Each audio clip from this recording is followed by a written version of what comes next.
Salut à tous, ici Richard Solaro. On se retrouve pour une nouvelle vidéo pour parler de sites internet et de sites internet pas chers.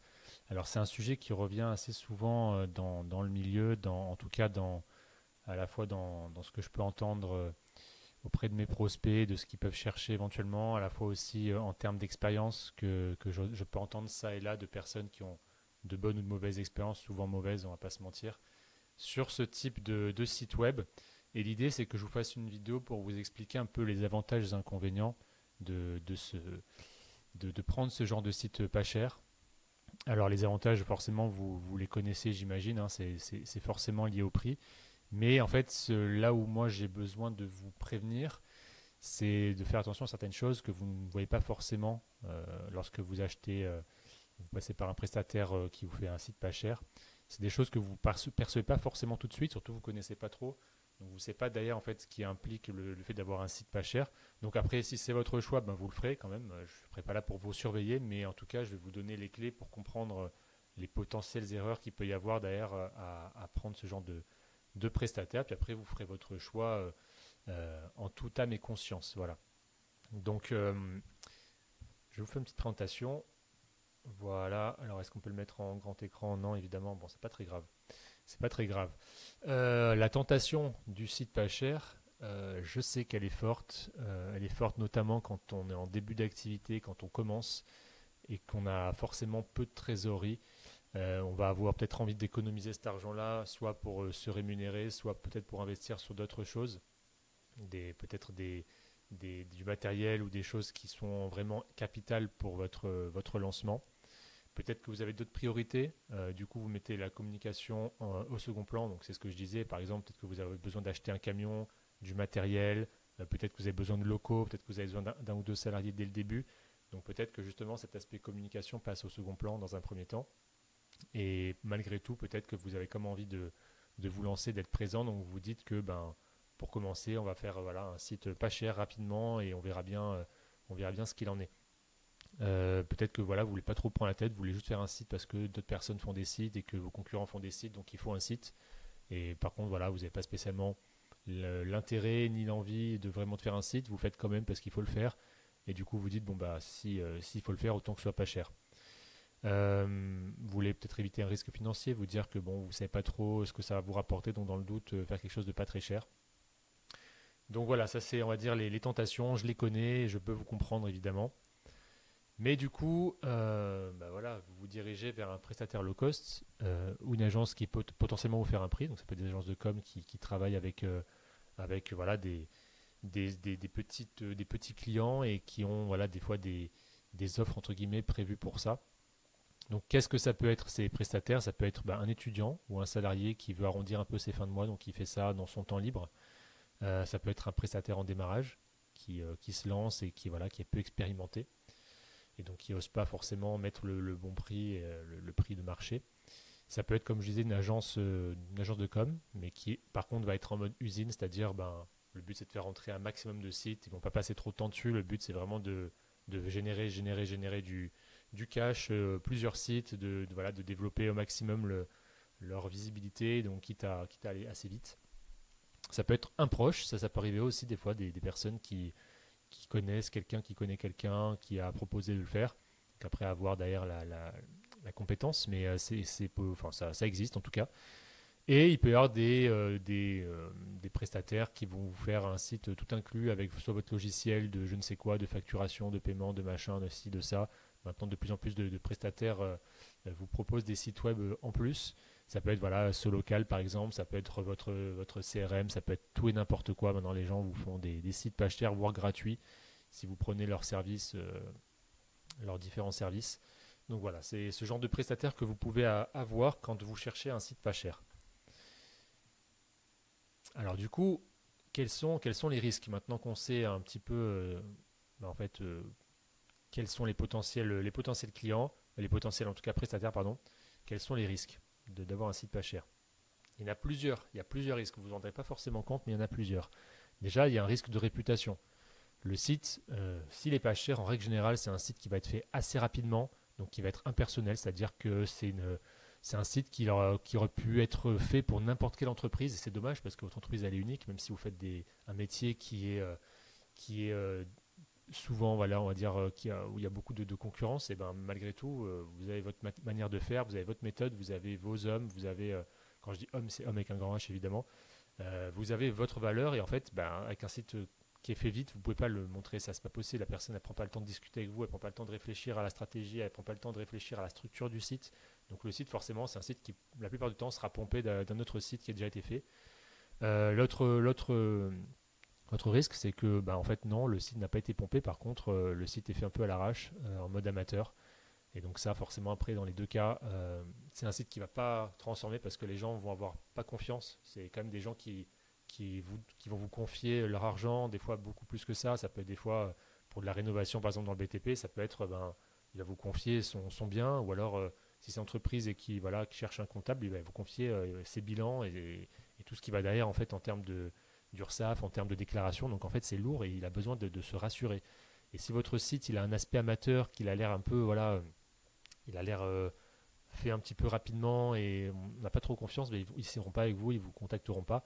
Le visiteur va venir sur le site, il va repartir.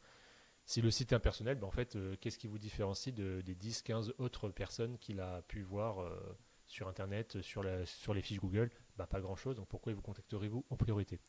Donc voilà, tout ça, c'est un risque bon, forcément stratégique, c'est un risque de financier, on en reviendra plus tard, mais c'est un risque de réputation parce que les gens vont se dire, bon, ben, en fait, votre entreprise, là, elle a l'air un peu amateur. Ensuite, les risques techniques, c'est un site qui va être mal conçu parce que fait de la mauvaise manière pour aller vite. Ça va être un site lent, ça peut être souvent, bah, je vais vous présenter d'ailleurs un petit exemple, ça peut être des gens des prestataires qui vont aller acheter un template qui existe déjà sur Internet, fait par on ne sait qui, on ne sait comment, et bah, qui du coup est mal optimisé, qui est lent, avec des bugs. Le problème aussi derrière qui va derrière, ça va être le fait que bah, on ne sait pas si du coup les plugins qui sont utilisés, le thème qui est utilisé, s'ils sont fiables, s'ils sont compatibles entre eux sur le long terme, avec les mises à jour qui viennent régulièrement, par exemple de WordPress, des extensions, des thèmes. Est-ce qu'ils vont continuer à être à bien fonctionner ensemble? Eh ben, je peux vous dire que ça arrive souvent que ce ne soit pas le cas. Et ensuite, il faut réparer les bugs. Et réparer les bugs, eh ben, soit le prestataire il vous le fait gentiment, gracieusement, soit c'est à vous de vous le taper, entre guillemets. Donc ce serait dommage, ce serait vraiment dommage. Donc il faut vraiment faire attention à ça. Et aussi, il y a ce qu'on appelle la dette technique. La dette technique, qu'est-ce que c'est? C'est quand vous prenez une décision maintenant qui va avoir des conséquences futures en termes d'efficacité. C'est-à-dire que là, par exemple, vous décidez de prendre un site sur Squarespace ou sur Wix ou je ne sais quoi. Et ben peut-être que derrière, vous avez envie de développer un peu plus tard, d'ici quelques années, et vous serez limité sur ces plateformes-là, il faudra recommencer tout. Donc c'est un peu dommage. Ça peut être aussi sur un site e-commerce. Si vous avez commencé un site e-commerce sur un truc pas très cher pour mettre quelques produits qu'en fin de compte, ça marche super bien, vous en avez des centaines, voire des milliers, ben, vous serez bloqué et vous n'aurez pas prévu ça avant. Ensuite, risque de sécurité. Donc là, c'est ce que j'expliquais en termes d'extension de thème. Donc il y a l'aspect, les choses qui vont bien ensemble, les mises à jour, etc. Mais il y a aussi un aspect qui est de sécurité. Est-ce que c'est des thèmes et des extensions qui sont fiables?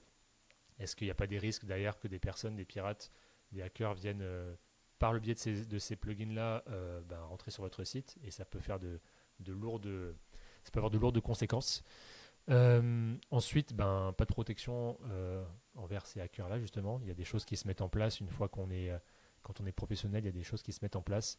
Et une personne qui va faire les choses rapidement, low cost, peut-être n'a pas ni le temps ni l'envie de s'y consacrer. Et du coup, vous vous exposez à des risques. Ensuite, les risques pratiques, ça va être ben, difficile d'accéder ou de modifier le site par vous-même. Et ben, par exemple, avec un professionnel, moi par exemple, quand je livre mes clients, leur livre avec une vidéo de tutoriel de prise en main de leur site. C'est-à-dire que dans tous les cas, quoi qu'il se passe, ils ont leur accès à leur site, ils ont leur accès à leur hébergement, à leur nom de domaine, tout leur appartient. Et ils ont une vidéo qui leur explique pas à pas, onglet par onglet, de qu'est-ce qu'il s'agit, comment on fait pour modifier ci, pour modifier ça. Et ben ça, un prestataire low cost ne va peut-être pas prendre le temps de vous le faire. Voilà. Les risques financiers, donc on parlait un petit peu tout à l'heure. Vous avez investi peut-être pas beaucoup d'argent, peut-être des centaines, voire les 1000, 1500 euros, admettons. Bah, est-ce que c'est rentable? En fait, c'est ça vraiment la communication. C'est le principe de la com, c'est on investit quelque chose pour vous mettre en avant et derrière, est-ce que ça a une rentabilité? Si votre site, vous ne l'avez payé pas cher mais qu'il attire personne et qui convertit personne et que vous n'avez aucun client grâce à votre site, et ben votre site il sert à rien. Voilà. Bon, après, il n'y a pas que les conversions de clients. Vous pouvez aussi utiliser votre site pour recruter. Vous pouvez utiliser votre site pour rassurer vos partenaires financiers. Il y a plusieurs raisons en réalité pour créer un site. Mais derrière, si pour vous, il n'y a pas d'action décisive qui est faite, eh ben, votre site ne sert à rien. Et du coup, vous avez payé quand même, même si ce n'est pas grand-chose, vous avez payé pour rien. Au niveau de timing aussi, le risque, eh ben, en fait, on ne sait pas si le prestataire low cost il va vous livrer rapidement. C'est pas parce que c'est pas cher que c'est rapide. Ça peut être pas cher et lent.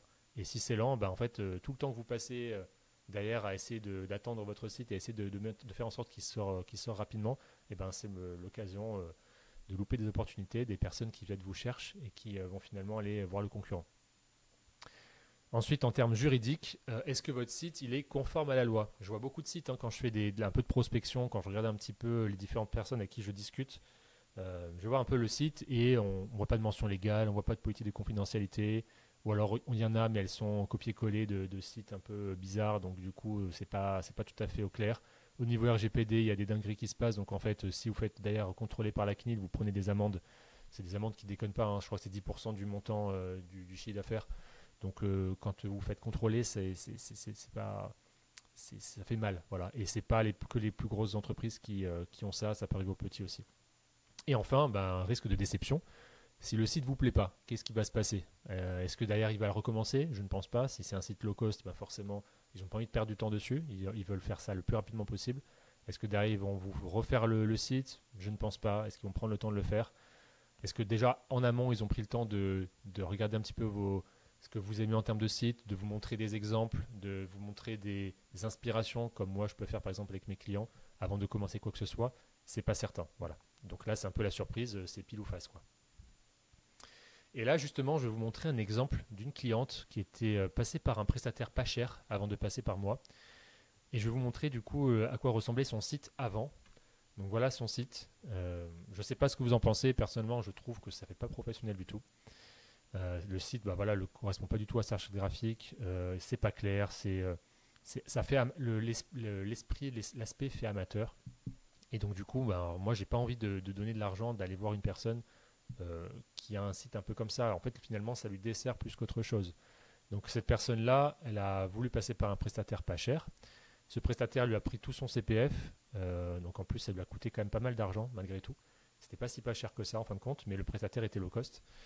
Et elle se retrouve avec un site comme ça, qui en plus a des bugs. Vous pouvez le voir d'ailleurs ici. Il y a des petits bugs. Je ne sais pas si vous voyez ma souris, mais en tout cas, on voit qu'il y a des petits bugs d'image à gauche, à droite. Donc c'est vraiment pas terrible. Et même si elle avait des clients, parce elle est assez réputée dans son domaine et localement, malgré tout, en fait, les nouveaux, ils n'ont peut-être pas forcément confiance. Et à côté de ça, on a fait tout un travail d'ailleurs de quelles étaient ses inspirations, quelles étaient sa charte graphique, quelles étaient ses envies. Et on lui a refait un site qui lui correspond davantage, dont elle est vraiment fière, dont elle est vraiment contente.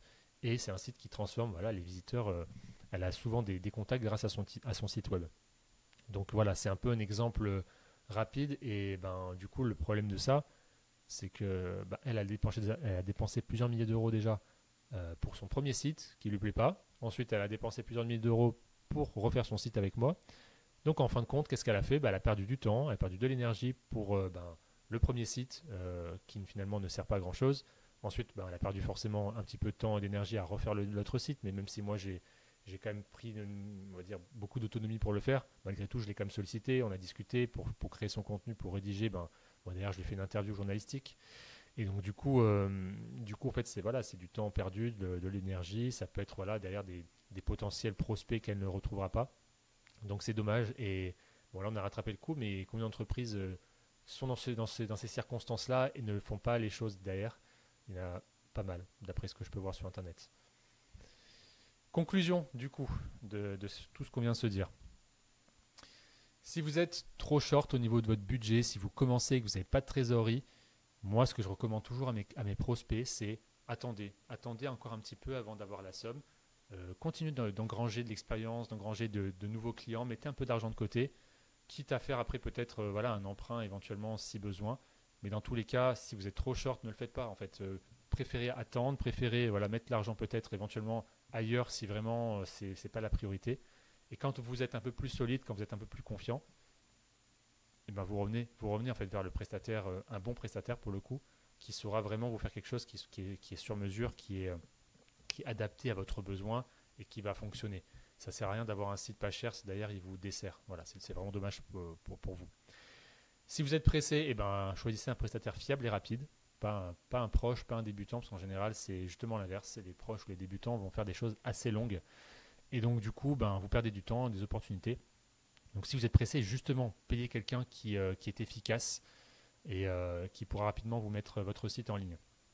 Après, je ne l'ai pas dit, mais en début aussi, si vous êtes un peu short au niveau de trésorerie, vous n'êtes pas obligé de faire un site à 5, 10, 15, 20 pages. Vous pouvez faire un site d'une seule page avec une page principale d'accueil, des explications très succinctes, très synthétiques. Et ensuite, d'ailleurs, dès que vous avez un peu de trésorerie, on peut continuer les pages suivantes, on peut créer les pages suivantes.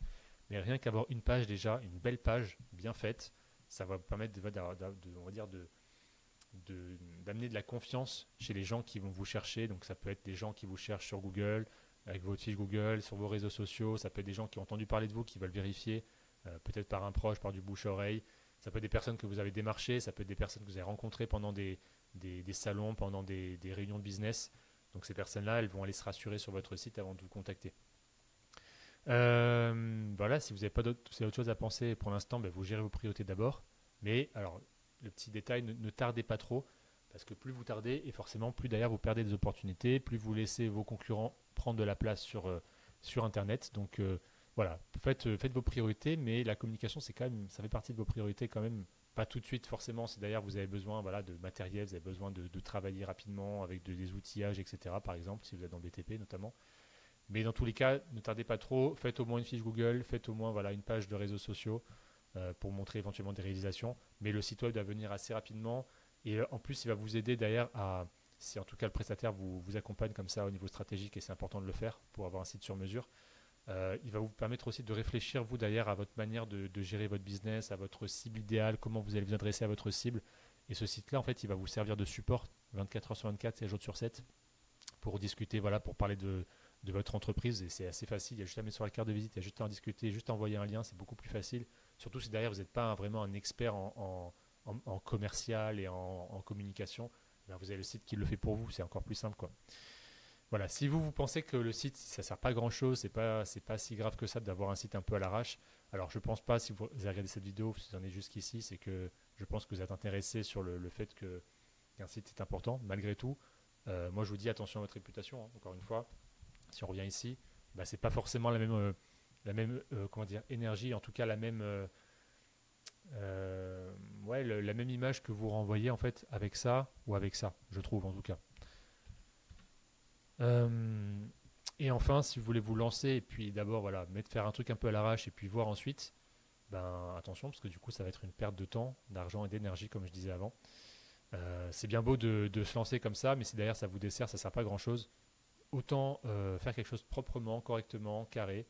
Prenez le temps qu'il faut, mais faites-le, voilà, faites-le quand vous avez les moyens de le faire, le budget de le faire, et faites-le quand vous avez un petit peu aussi de temps à y accorder, parce que le prestataire, il va pas tout inventer, et s'il le fait, du coup, ça va être en fait un site bateau qui va ressembler aux autres. Moi, j'accorde beaucoup d'importance en début de projet, avant même de commencer à faire quoi que ce soit.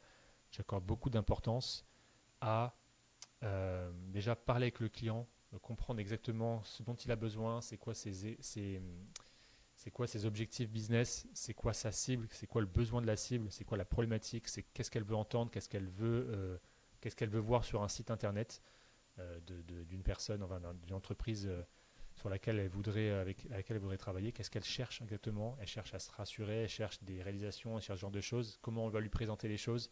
Après derrière, bah forcément, moi je vais montrer des inspirations par exemple. Je peux vous le montrer. Qu'est-ce que je pourrais, ouais, je pourrais vous montrer par exemple. Voilà, je vais montrer. Moi j'aime bien utiliser Pinterest pour m'inspirer. Donc là par exemple, je vais vous montrer.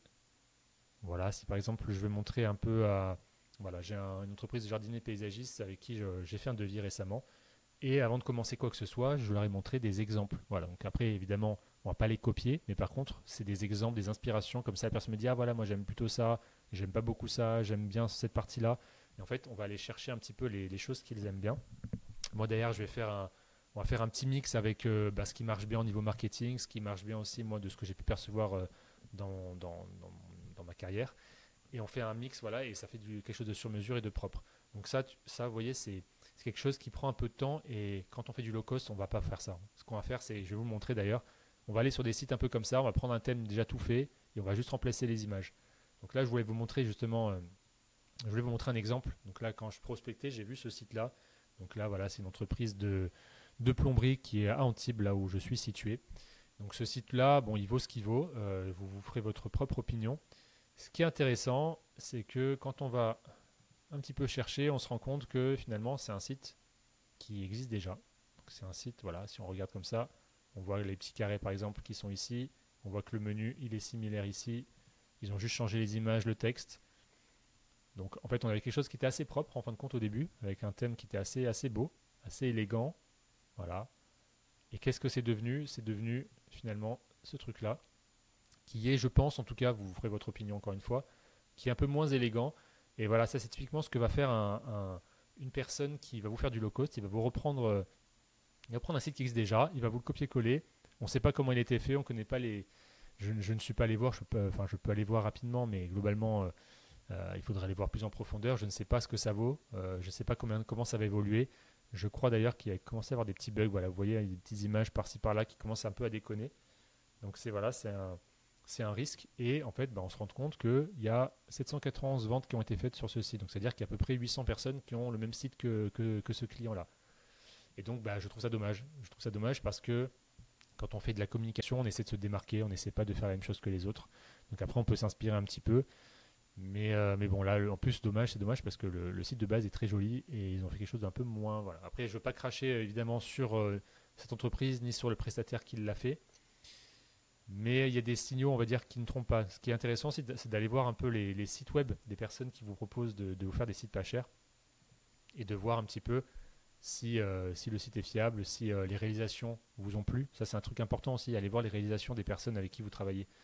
Donc là, par exemple, j'essaie d'accéder au site de l'agence qui a fait le site. J'ai l'impression que ça déconne un petit peu. Ouais, le site ne marche pas. Donc on peut se demander justement si la personne qui a fait ce site-là est toujours prestataire et travaille toujours. Donc ça, voilà, c'est une chose que je voulais vous montrer. Voilà, comme je vous disais, l'objectif de la communication, c'est se démarquer avec clarté et professionnalisme pour donner envie de vous contacter en priorité. Et ce genre de choses, eh ben, c'est rare que ça se fasse sur du low cost. Donc après, il peut y avoir des exceptions, vraiment. Ça va être si le prestataire, donc moi j'ai ce genre de choses que j'utilise assez rarement, mais j'ai ce genre de choses.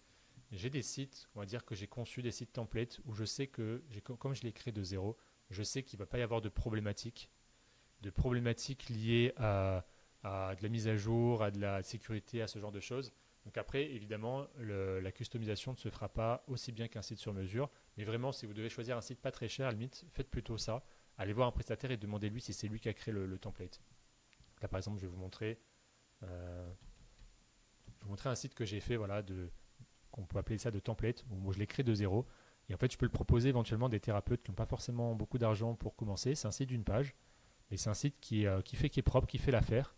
Et je sais qu'il est nickel, qu'aux prochaines mises à jour, tout sera nickel, il n'y a aucun problème au niveau du droit, etc. Il y aura juste évidemment à changer les textes et les images, éventuellement les couleurs aussi. Mais je sais que ça fonctionne. Alors après, c'est pas du sur-mesure, mais ça peut vous suffire si vous, voilà, vous vraiment voulez mettre le minimum de chez le minimum pour commencer. Et ensuite peut-être développer davantage plus tard quand vous avez du budget. Mais passez plutôt par ça, passez par des prestataires qui sont fiables plutôt que par des prestataires dont vous ne connaissez pas forcément la fiabilité. C'est vraiment important, j'insiste vraiment là-dessus, sinon vous allez perdre de l'argent. Donc voilà, j'avais ce site-là par exemple, je peux vous montrer aussi, je vais vous montrer un autre site dans la même thématique. Voilà, là j'avais conçu pour rigoler un petit peu un site de cabinet d'architecture, donc je peux proposer aussi éventuellement à des architectes. Voilà, assez rapide, on va dire, assez sobre, mais qui fait tout à fait l'affaire.